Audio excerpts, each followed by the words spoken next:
This is a beautiful Begonia Maculata. Sounds great, doesn't it? Okay, this beautiful begonia comes from the southeast of Brazil and it lives in the rainforest. Normally, it used to be a quite rare plant, but now it's becoming more popular and therefore less expensive as well. Although I need to say that it's very easy to propagate. This beautiful begonia, as an indoor plant in normal houses, needs a bright light, but not direct sun, because otherwise it will burn the very soft leaves. It loves humidity.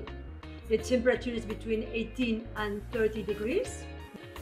It loves to be wet, but not wet feet. They die for not having water, but they die as well when they have too much water.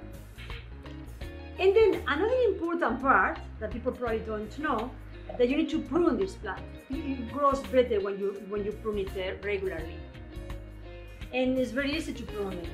I mean, I have here a little glass of water, which is you find a node. For instance, this, you have here the node. You cut the node here. And what you do is just leave it in water. After a few weeks, you will get some roots, and then you can plant it somewhere else. It's a very pretty plant. It's very easy to look after, and the easiest thing is just to put your finger in, and if it's too wet, don't water. It loves being pruned, and it loves as well to be fertilized. You know, you need to fertilize the plant. Just do it in summer. Every once a month is more than enough. That's it. This is the beautiful Begonia Maculata.